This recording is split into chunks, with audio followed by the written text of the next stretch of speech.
नमस्कार, स्वागत है हमारे चैनल वीरेंद्र डिजिटल स्टूडियो में। दोस्तों, हम आज आपके लिए लेकर आए हैं कुछ हास्यास्पद बातें जो हम चर्चा करेंगे आपके लिए, आपके साथ, आपके उत्साहवर्धन के लिए और आपको हंसाने गुदगुदाने के लिए। तो बात कुछ ऐसी है दोस्तों, सच्चाई का ज़माना है तो नहीं, फिर भी होता इंसान के साथ वही है जो भगवान मंजूर करता है। कल बीवी ने प्यार से मेरे सिर दबाते हुए पूछा, शादी से पहले तुम्हारा सर कौन दबाता था? मैंने भी बोल दिया, शादी से पहले मेरा सिर दर्द होता ही नहीं था। ये सुनकर देखो जी, पूरा घर सिर पे उठा लिया और सारा दिन मुझे खाने से वंचित रखना पड़ा। अब आप ही बताओ, सच बोलना क्या गलत है? मैंने भी बोल दिया था, ज़्यादा इतराओ मत। तुमसे पहले मेरी शादी के लिए दूर दूर से रिश्ते आते थे। उधर से वो तमतमा कर बोली, सही बात है, क्योंकि करीब रहने वाले को तो तुम्हारे लक्षण पता ही थे।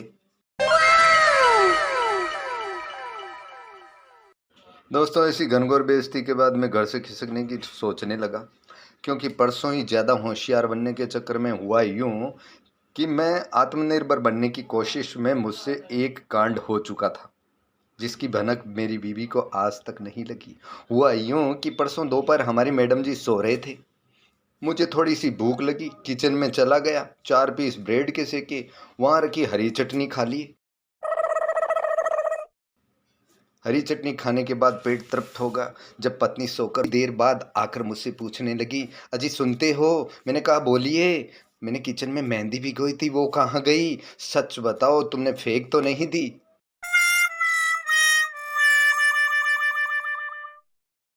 उसके बाद मैं कई घंटों तक सन्नाटे में रहा।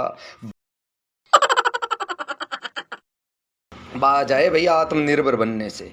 यही सब सोचते हुए आजकल मेरी गृह दशा ठीक नहीं है। चुपचाप घर से बाहर निकल जाना ही उचित रहेगा। हालात कुछ ऐसे बदले, पहले मैं पार्ट 1 पुष्पा झुका नहीं, लेकिन अब पार्ट 2 आने से पहले पुष्पा की शादी हो चुकी है।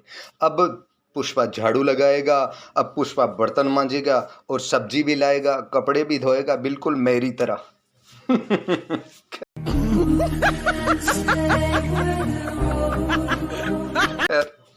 ये सब सोचते सोचते मैं घर से बाहर निकल गया। बाहर आकर रोड पर मुझे मेरे दोस्त मिल गए। उनमें एक दोस्त नाम था बल्ली, उस मुंह लटका हुआ था। मैंने उससे पूछा, क्या हुआ भाई? वो बोला, हालात कुछ ठीक नहीं है भाई। तुम्हें तो पता ही है, आजकल मेरा एक सुंदर लड़की के साथ अफेयर चल रहा है। बात शादी तक पहुंचने लगी। तभी 3 दिन पहले मैं उसके बाइक पर बैठकर गांधी मैदान चाउमीन खाने के चक्कर में चले गए। चाउमीन खाते खाते उसने मुझसे पूछा, क्या तुम्हारे पास मारुति है? मैंने कहा नहीं। फिर उसने मुझसे पूछा, क्या तुम्हारे पास फ्लैट है? मैंने कहा नहीं। मैंने नहीं कहा। मैंने उससे कहा, फिर तुमने क्या कहा? फ्लैट नहीं है। मैंने कहा नहीं। फिर उसने पूछा, क्या तुम्हारे पास नौकरी है? मैंने कहा नहीं। बस राजू भाई, हालात ऐसे हुए कि चाउमीन की प्लेट सड़क पर फेंक कर ब्रेकअप करके चली गई। अब बताओ।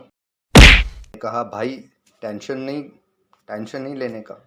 जब तेरे पास 5-5 BMW कार है तो तुम्हें भला मारुति की क्या ज़रूरत?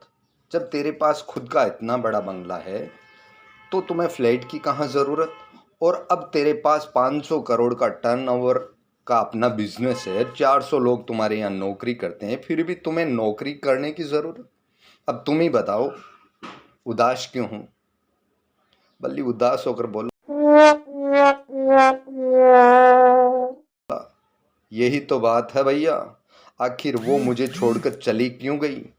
उसने कहा, कोई बात नहीं बल्ली भाई, कोई कोई लड़की एक्स्ट्रा स्मार्ट होती है। पूरा वीडियो सुनने के लिए एक बार हमारे चैनल को सब्सक्राइब करें, लाइक करें, कमेंट करें।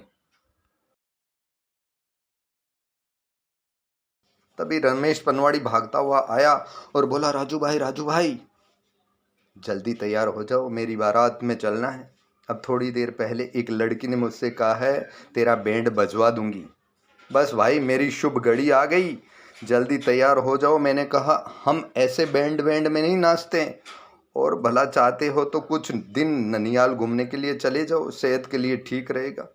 तो रमेश बोला सही बात कह रहे हो भैया, कुछ दिन ननियाल घूम के आता हूँ, धंधा भी कुछ मंदा चल रहा है आजकल, और अपने जिस कस्टमर से भी पैसे मांगता हूँ, पेमेंट मांगता हूँ, भाई यूक्रेन के और रूस की टेंशन लिए मेरे सामने खड़ा हो जाता है। थोड़ा रुक जाओ, ये टेंशन खत्म होगी तो पैसा ज़रूर मिल जाएगा। लास्ट में बस एक ही बात कहूँगा, मेरी बातें ध्यान से सुना करो, क्योंकि मेरे घर में भी मेरी कोई नहीं सुनता।